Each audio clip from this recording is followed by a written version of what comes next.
What is the first name that springs to mind when you consider decorating or personalizing your vehicle? Most likely the reality TV program Counting Cars, which is hardly unexpected considering how well liked and enduring it is on the History Channel. Additionally, it brought fame to its host, Danny Koker, who you may remember as the Count.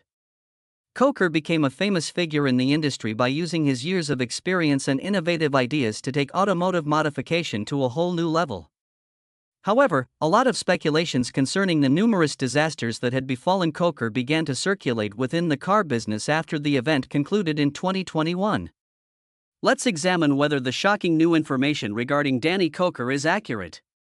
Born on January 5, 1964, Koker was one of the newest infants in Cleveland, Ohio, before he became a reality TV star, musician, producer, celebrity mechanic, and owner of Count's Customs all at once. Daniel Nicholas Koker II is his name. Because his father worked at the Ford Motor Company, Koker was surrounded by vintage cars and other vehicles as a child, along with a large number of friends and relatives. Koker was interested in learning how these life-size toys operated, as one might anticipate when kids are enthralled with toys. His father chose to give his son a cruiser as a gift after noticing his growing passion for automobiles. This was the starting point. Koker started to specialize in car customizing and restoration. Koker's primary focus was obviously cars, but he also shared his father's love of music.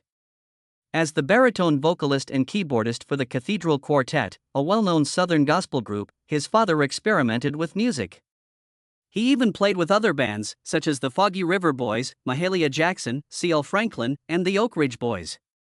In addition to his solo musical endeavors, he led the Koker family band, the Koker Family Singers, which consisted of Koker, his mother, and his siblings. Thus, it was not unexpected when young Koker performed at Carnegie Hall at the age of 11, following in his father's footsteps. Over time, his passion for music only deepened. As Koker approached adolescence, he attended Valley High School for rudimentary shop and automotive skills. However, his true education was occurring outside of the classroom. For hours on end, he would see his father modifying engines and repairing vintage cars. He would also receive instruction from knowledgeable vehicle specialists and professional mechanics. He received assistance disassembling cars and discovered the different parts and their purposes. When other people had given up on these equipment, young Koker was learning how they worked and how to be restored. He claims that the only actual education he received was the rudimentary shop and automotive classes offered in high school. Apart from that, all you have to do is get your hands dirty and disassemble something to learn how it functions. After that, you must find out how to reassemble it. Koker would eventually differentiate out from many others in the automotive industry thanks to this experiential and highly useful learning method. Although it may have begun as a hobby, by the time he graduated from high school, his destiny was clear. But he never really completed high school in the conventional sense.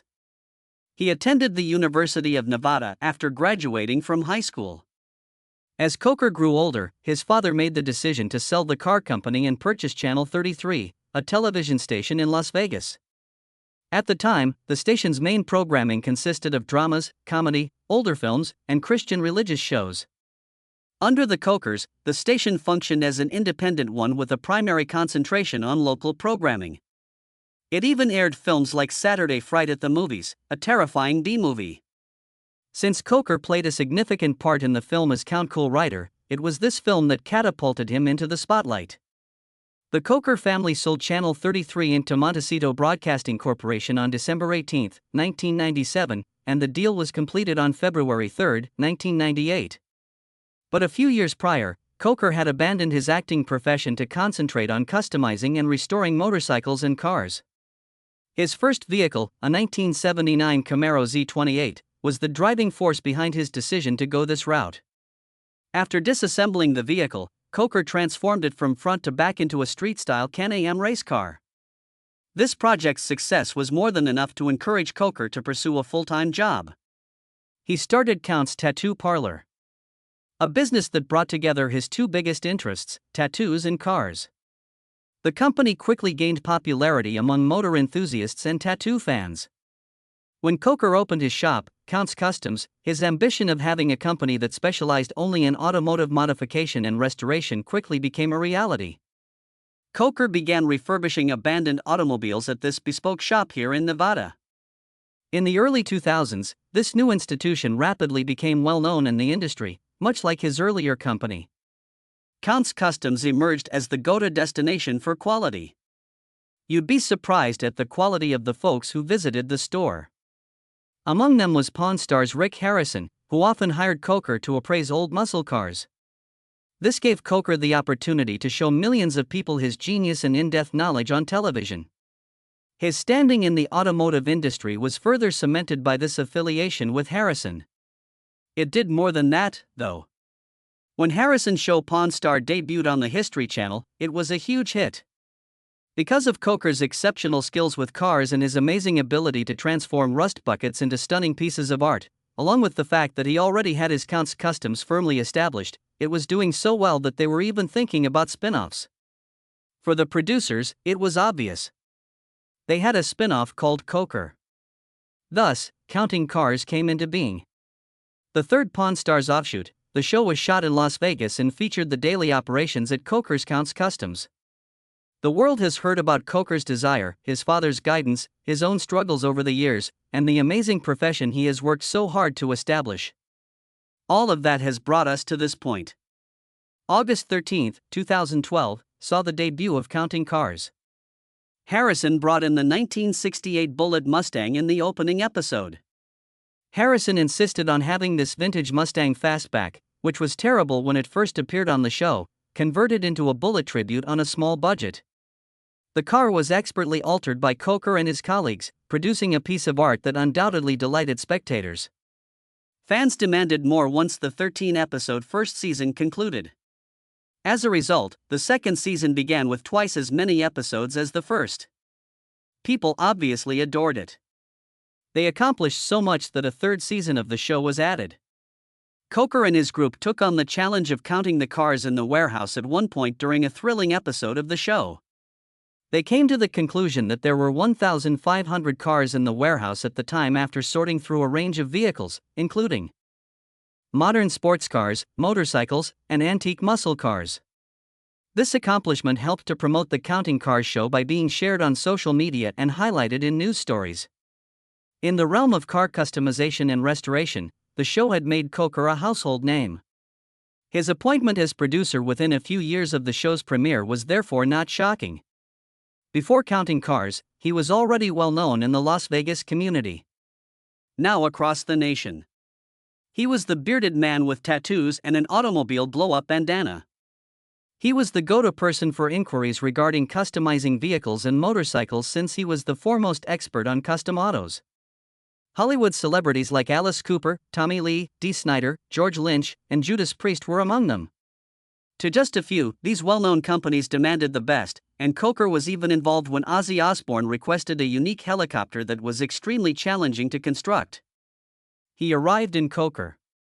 Koker received invitations to car shows, parties, and even more TV appearances as a result of his relationship with the major stars. Tourists and car lovers from all around the city flocked to Count's Customs, which quickly rose to prominence. Sincerely, this resulted in a substantial shift in Koker's financial situation, and his entrepreneurial spirit returned. One of his most well-known projects was the renovation of Rock Bar and Grill by Count. He established Count's Vamped, a distinctive Las Vegas venue renowned for its distinctive blend of rock music atmosphere, motorcycle culture, and gothic aesthetics. Koker faced several issues in spite of his wealth and notoriety. The entire scenario was altered by a minor legal matter, which also revealed a startling secret he had been keeping for years. It was anticipated that Koker would occasionally face legal issues due to the nature of his firm. For example, a couple sued Koker's company in 2014 after they brought their 1967 Ford Mustang to be modified so that it would be featured on television shortly after the car count started. The $50,000 complaint claims that the pair requested a refund after learning that no work had started on the vehicle and that it was not even the model they had in mind. Soon after, the matter was settled. It was obviously not significant enough for Koker to be arrested or given a jail sentence. However, he had yet another legal issue 3 years later when a former Count's Custom employee was sued for $75,000 for allegedly accepting payments from Koker's business in exchange for controlled substances. Following an inquiry, it was found that Koker was the owner of the drugs, and he received a 30-day jail sentence. The arrest stunned a lot of people. And the business was shocked to learn about Koker's unreported struggle with drug addiction. That was unbelievable to the fans. Because of his reputation as a cool guy who loved cars, Koker was essentially a role model. It was obvious that these events would have a negative impact on his career in business. After serving time in jail, Count's customs came under scrutiny, and the future of counting cars was a subject of concern. Koker made the decision to stick with his sobriety, applying the same fortitude and commitment he had displayed in his business and reality TV careers. He hasn't been arrested since, despite more recent legal issues, and he was able to regain the admiration of his supporters and clients by being honest about his struggles and his dedication to getting well. Koker was dedicated to his music as well. His music was kept alive in large part by his club, Count's Vamp. Through his love of rock music and retro flair, Koker was able to create a unique and friendly ambience that made the club popular with both locals and visitors. The guitarist who hosted the weekly jam night eventually learned that Koker was a musician and invited him to join him on stage to sing. After a while, more people were asked to join in on the singing. And a certain ensemble that featured Koker ended up performing together on the same stage at the same time, and they did a fantastic job. Koker claims that it simply felt genuine. It was wonderful. We all simply clicked. We discussed how great it felt after that night while sitting on the club's patio, and we came to the conclusion that we should get together for the following jam night. Together, let's learn some tunes. Let's do a little practice. After we took that action, our jam night began to attract a sizable audience. Koker's own band, Count 77, was born out of this ensemble. In response to a question about how the band came together, he stated, "We practiced constantly, and it eventually developed into essentially our own band." Therefore, it was a genuine, natural development from a group of men who are roughly the same age. We all listened to the same music growing up. We all have a strong affinity for the same genre of music. That's how it happened, really honestly. Count 77 soon began serving as an opening act for larger bands. And kept playing at the club as well. Koker's band gained popularity as he grew increasingly proficient at counting automobiles. Summer of '77 is one of the band's most well-known tracks from their debut album. They even made it into the 2014 Top 20 Albums list by Blues Rock Review. Koker responded, "I can't say that I have a real goal for this," when asked what the band's objective was. "All I want is for it to go on and to be the best it can be. It's incredible that neither I nor any of the other members of the band are ever content. I'm not sure what the objective is for us, but I can assure you that all 6 of us are devoted to this band. All 6 of us are dedicated to working at it for real." Succeeding in the automobile business and in music, it seemed like everything Koker touched turned to gold. We assume that there are fans who don't know that Koker doesn't get all the credits for his success. There's a private life behind the glamour. That includes Koker's long-standing marriage to Corey Koker, a gifted musician and businesswoman. Years before the deal for counting cars would even come to the table, Koker and Corey got together, 2 people who enjoyed both cars and rock and roll. From Count 77 to Count's Customs, Corey has played a major role in all of them, especially Count's Vamped, in which Corey has been heavily involved in operating. She has been the force in the background that keeps things efficient. The couple have managed to juggle their prosperous careers while generally avoiding public scrutiny in their personal lives. However, some bits and pieces still come out. The couple's marriage had been the subject of speculations that claimed Koker's hectic schedule caused stress in their married life. At the time, fans believed the future of their business empire would collapse if the couple had split. But rather than addressing these rumors in public, the couple chose to keep their private business private. Another issue that worried fans was the rumors that Corey had experienced a health crisis, which caused her to temporarily step away from her position at Vamped. There were other reports circulating on the internet claiming she had passed away in an automobile accident. Even though these details weren't entirely verified, fans still voiced their support and well wishes for Corey, highlighting how much the couple meant to the Las Vegas community and beyond. And when she returned to work, people were simply glad to have her back at Count's Vamped. One thing is certain: despite the rumors, the couple's relationship remains as strong as ever. Despite the demands of fame and business, Koker has periodically voiced his gratefulness for having a partner who shares his passions and understands the responsibilities of his job. After 10 seasons and 184 episodes, the curtain was drawn over Counting Cars in 2021.